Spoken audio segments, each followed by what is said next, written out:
everyone.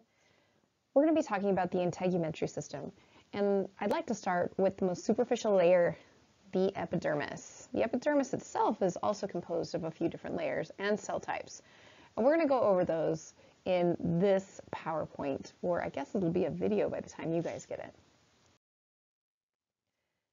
The integument, or basically the skin of the body, the largest organ of the body, is made up of two basic layers, the epidermis and the dermis.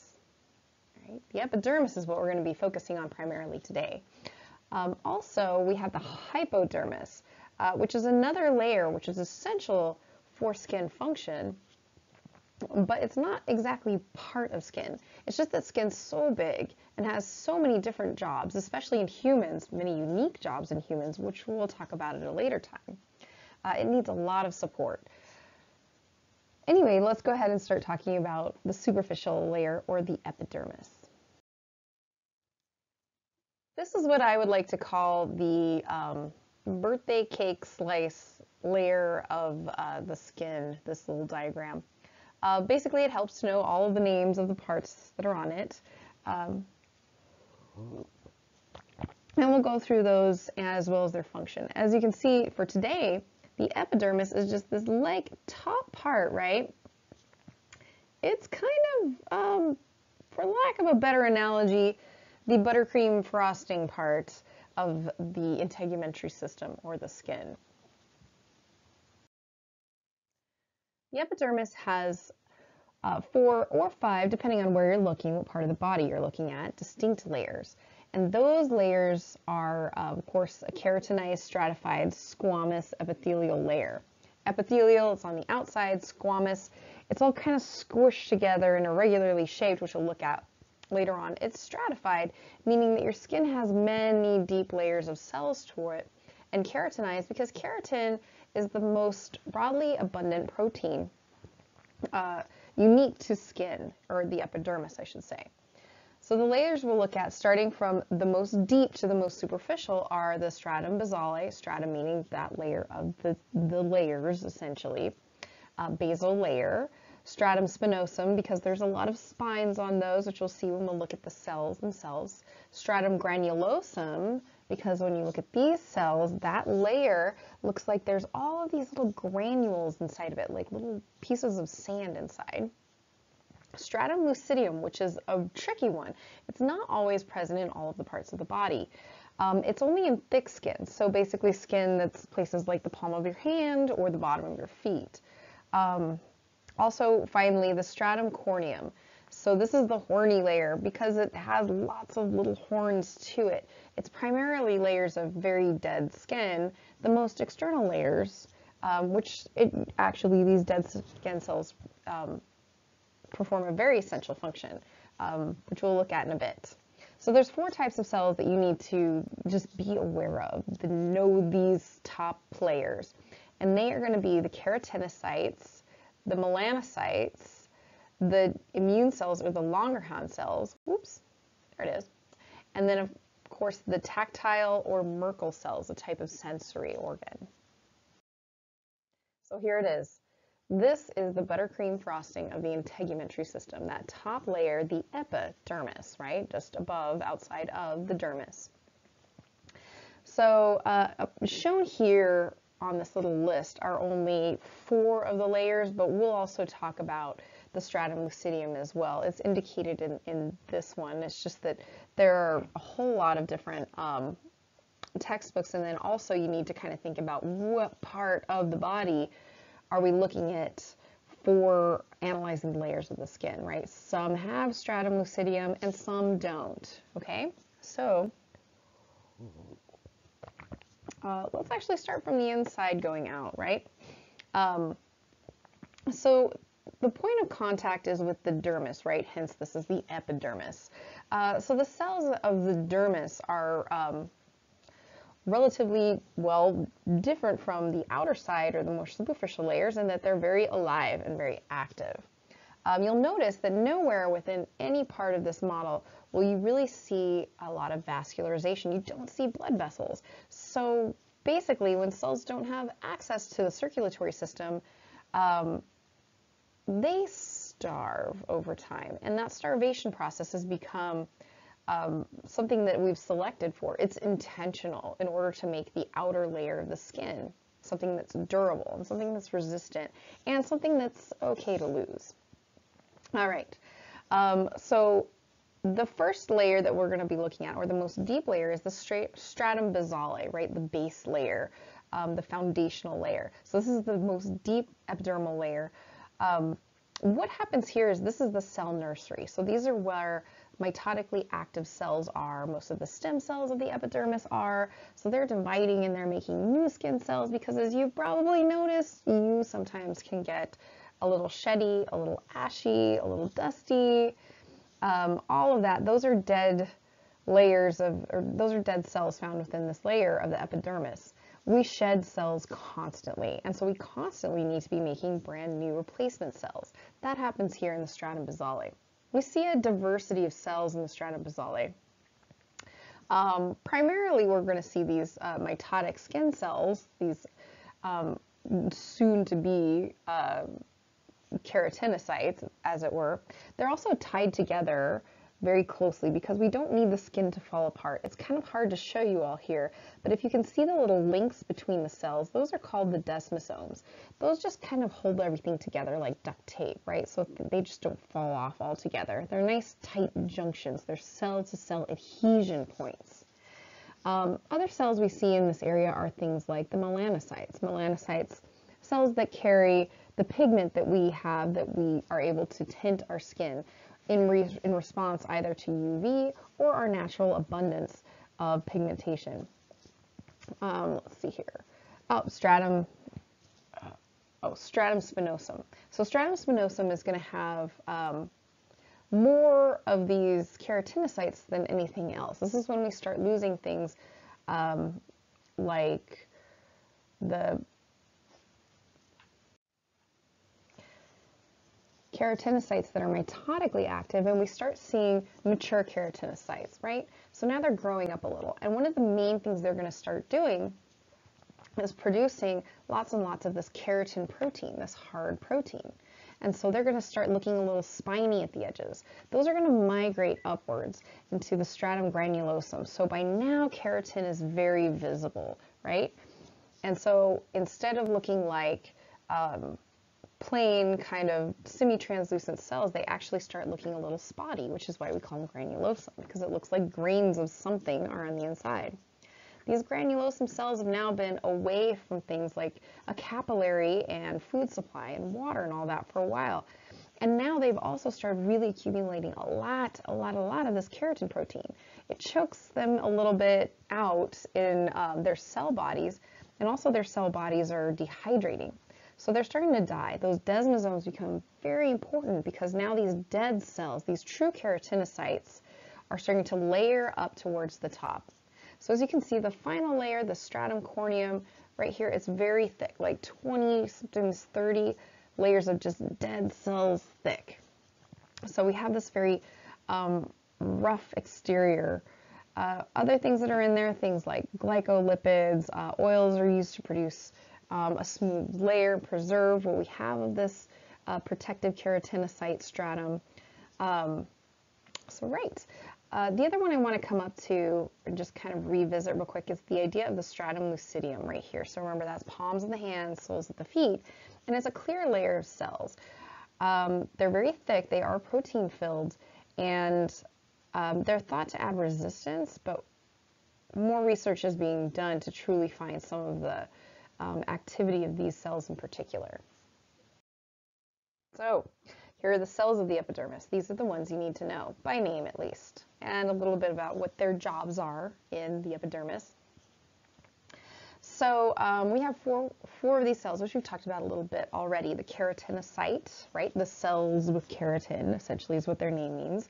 Now we also have melanocytes, or the cells that produce lots of melanin, or little, but do produce it. And then finally, we have two other classes of cells, those that work kind of in an immunogenic component, such as the dendritic or the Langerhans cells. And then we also have sensory type cells, ones that are reporting back to the nervous system. And we call those the tactile Merkel type cells. Right. So keratinocytes, as we've been looking at the skin has a lot of keratin. Um, Keratin is actively synthesized in the stratum basale, right, with the metodically active cells, which means those cells are having lots of cell babies because you're doing something all the time, and that is you're shedding skin cells. That's right, you're making dust, you're a little ashy, you probably need to exfoliate, you're covered in dead skin cells.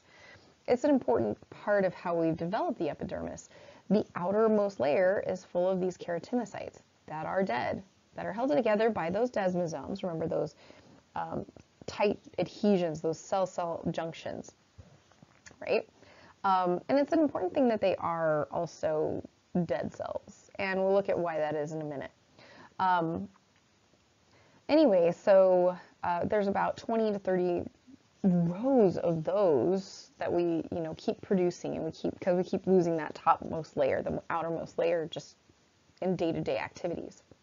Well, one of the other things is in humans, we have the ability to do things like tan, and we have this range of not really skin colors, because mainly it's just the shade of the same basic color that is either really light or really dark, right? We couldn't be like peacocks, I guess, and have greens and blues, which would have been really cool. But let's just get back to human stuff. Okay.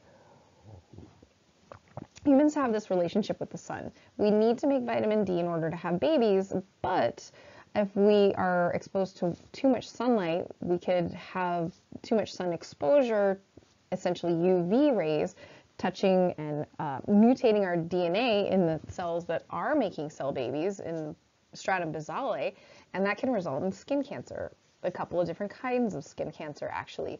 So the melanocytes do this thing where they produce melanin, which is the pigment of humans, right? Again, no blues, no greens, no pinks. Well, I guess some people, but that's not really what we're talking about here. Anyway, so they add enough of a sun shield to be protective while also adding or alleviating enough of the sun resistance so that we can synthesize vitamin D. So they're photosensitive. Cool things, melanocytes. You can see them here. Let me see. Let's get the green ones. Here's a melanocyte right here, and it's making all this melanin, and it's depositing that protein, right? Up here. So when we talk about a corneocyte, it's essentially the same thing as this keratinocyte. So this is because it's in the stratum corneum, and that's why we named it that. Also, corny means horny, like little horns sticking out, and so that's one of the reasons they were named that. Let's see, where are we? Dendritic Langerhans cells. So these are kind of the external frontline patrol, if you will, of the epidermis. So these are essentially immune cells, and you can see, let me change color, how about red? All right, dendritic cell right here, and it's dendritic because it has dendrites, like little fingers that are kind of like patrolling the area, and all these other cells, and it's looking for stuff. Primarily, it's looking for invaders, bacteria, fungi, anything that shouldn't be there. It actually works in a macrophage capacity. So if it is able to come up, it's able to sense and sometimes begin the protective, I guess, steps, which I will get into a little bit later in the semester, by preventing the spread of these different types of pathogens within the body. So let's move on to Merkel cells. These are tactile cells. So these are sensory, these are the touch type receptors, and these are a little different from the others. So Merkel cells, like you can see kind of here, are actually part of the nervous system, technically, literally. And so what they do is they're sensing touch, they're sensing motion, pressure, stuff like that. And they're allowing us to sense our environment from the outside. So anytime if you were to touch part of your skin, as you notice, like if you touch your arm, it kind of pushes down a little bit. Hopefully it's pushing down a little bit, and it's springing back up. So those changes in the conformations of cells kind of send back some biofeedback to the nervous system, and it allows us to just say, okay, well, this is happening on the outside of the body in this area, right? And so that's how that works. So going back to the layers, so I wanted to start at stratum basale a little bit more.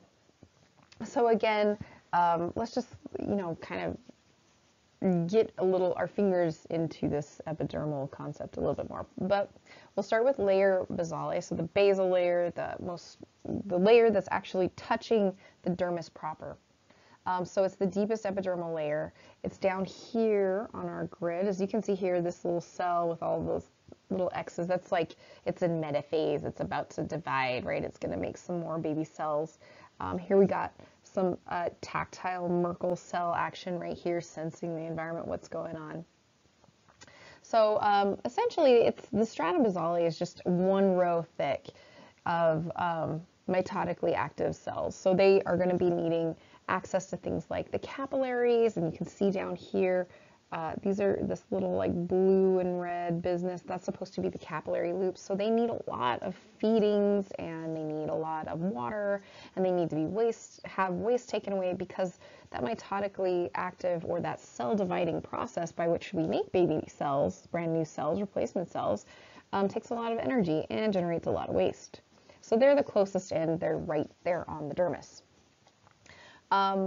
So it takes basically about a month, sometimes a little more, sometimes a little less, from one of the cells that results from these cell divisions to actually go through the process of making all kinds of protein, and then finally being out on the stratum corneum at the most superficial part of that layer, right, on the furthest part of the outside.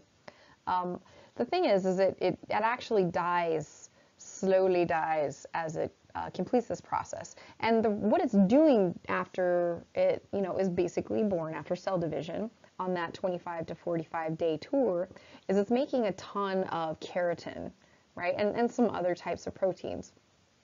So that by the time it gets up here to the stratum corneum, it's nice and it's thick and it's dense and it's strong. It's a shield. It's like a scale, right? And it's really tightly attached to all of the other skin cells, so it's protective, right? And the other thing is it doesn't need to be maintained, because it's just basically formed what it's supposed to form: a ton of protein, a little scale, a little shield, and we don't need to feed it with any kind of blood supply or whatnot. So that protects the blood supply, because we're able to layer it out a little bit, right? The other thing is melanocytes are important in this layer. They can compose between 10 to 25% of it. Melanocytes are abundant in all humans. We all basically have the same number of these melanin-producing cells. It just depends on how much melanin we're producing, and maybe how reactive we are to UV. So stratum spinosum is named spinosum because of the spines that we saw when we looked at it under the microscope, right? So it looks very prickly. And instead of one layer thick, we start looking at now these stratified layers, right? So this is several, actually quite a few layers thick. And we start to really connect strongly our cells here, right? So part of the prickly looking phenotype, or those spines, are those desmosomes, those like tight junctions of the cells showing up in the microscope slides, right? Holding those cells together, keeping all of the skin cells together so we don't just fall apart. Right. So we have lots of these dendritic cells patrolling the area, as well as these melanosomes. The next one's strenulatum, or stratum granulosum. Wow. I just invented a new biology word. It sounded like a real word too, huh? But it's not. It's not a real word. Don't write that one down. Stratum granulosum, the granular layer. And it looks like this because, again, these cells, when you take a peek at them under the microscope, they look like they have so much keratin that the true keratinization process has begun. And so all of these little keratin does this thing where it forms like little plaques, like inside the cell, and it looks like little granules of sand. And so that's why we named them that. We, not like I was there, scientists of the olden days. We as humans. Anyway, so they're going to accumulate these granules, and they're going to kind of like, they do this thing called resulting in a lamellar phenotype. So a lamella is basically like just another layer. So think of a tree, right, as it grows, and it's a tiny little tree, and there's this thin part of the trunk, and then every year it gets rings and it adds it on. So that's a lamella. like lamellae is what it also is known as. So keratin lays down as, here's the first little protein of keratin, and then another one slaps on, and then another one slaps on, and then it becomes lamellar, right? So that's what that refers to. So the nice thing about these particular types of cells and the fact that they have all of this keratin in it is they become very water resistant. And we want that because most of us don't live in an ocean, and the ocean is the perfect salinity of our cells. Right, there's nothing like that. So so we need to keep the water we have on the inside of our body. That's kind of our A plan at this point. And so these cells kind of act as like this nice saran wrap in a way to keep water on the inside of our body, right? Anything above this layer, stratum granulosum, dies. And the reason is because they're basically like twofold. One, they're clogged with keratin. Just imagine if you were a cell and you had, you were making all this protein and it just was all over your body, it clogs you up. Like you can't perform normal cell function, right? Which is, what you're supposed to do, but it's also a little sad, if you're that cell. But that's your fate. That's what you're supposed to do in the end. The other thing is, got cold. Anyway, so the second thing is that there's, again, no capillaries, right? So if you look over here, we have all the capillaries super far down on the bottom. But when we're up here at stratum granulosum, they've been away from food and water and waste removal for a long time. So they're dying. They're starving. They're toxic with their own waste. This is a layer of dying cells. But yay, right? So this is the stratum lucidium. It's not everywhere. It's some places, and some of those places are going to be the palms of your hands and the bottom of your feet, right? So like where your paws are, basically the bottom of your paws. So it's funny because if you look at the literature, officially, a lot of folks say that we still don't know why it exists and why it's there. I guess from like an evolutionary standpoint, I would say because we walked on those areas for a long time, we do know some stuff about them. We do know that they are protein filled. And we do know that this extra padded layer of protein filled cells, at least in humans, is very thin, but it's still very responsive, right? So it can become a little bit thicker. We know that they are also not nucleated, right? There's no nuclei in them. So, which is a good thing because they're not really protected as much by melanin, and they're very clear, right? They are clear. So if we had nuclei in stratum lucidium, we might be worried about things like UV damage, maybe mutations being introduced, stuff like that. Right, so these are essentially they're a type of keratinocyte, and they're still kind of learning a little bit more about this one as it goes. But yeah, that's that extra thick skin feeling. That's stratum lucidium. Pretty tough stuff for just a few rows. So finally, the one we're all most concerned with, most superficially, because it is the most superficial layer, and that's the one we see, is our stratum corneum, right? The horny layer, because it has little horns, because it just went through this process, and now they're, if you look at them under a microscope, they look like they're just covered in horns. They look like goat heads when they're detached from each other, quite frankly. So they're 20 to 30 rows. They also have lost their nuclei as well, right? We don't need any reproduction. They're dead. They're essentially not really even cells at this point. They're what we call membrane enclosed sacs, right? So membranous sacs of keratin and a handful of other proteins. It's a lot. It's a good 75% of the thickness of the epidermis itself, which is good. It's a healthy protective layer. They're very dead. There's no, I know here we just show like a little bit, but you got to imagine this being like really crazy thick. And it's good because it means that if you scratch yourself or whatnot, then hopefully you'll just be losing these dead skin cell layers. Right? And they're keeping us shaded from UV. They're doing all kinds of stuff. And one of the most important things they're doing, and nobody really talks about it, is the stratum corneum plays an incredibly vital role in your immune system. Maybe not the components that we properly classify as the immune system, but in the role of protecting the body as a barrier against the outside world. So everything from toxins and stuff we could come into contact with and absorb to just keeping the bacteria on the outside of the body and the fungus and all of that stuff, and parasites, for heaven's sakes. So it does a great job of that, making it very difficult to get to the nutrient-rich, meaty bits of the human body. So, right. That's the epidermis. Those are the players, and that is how we stratify out all of those layers and their roles. So I hope that was helpful. If you have any questions, just feel free to reach out and email me. All right, have a great day.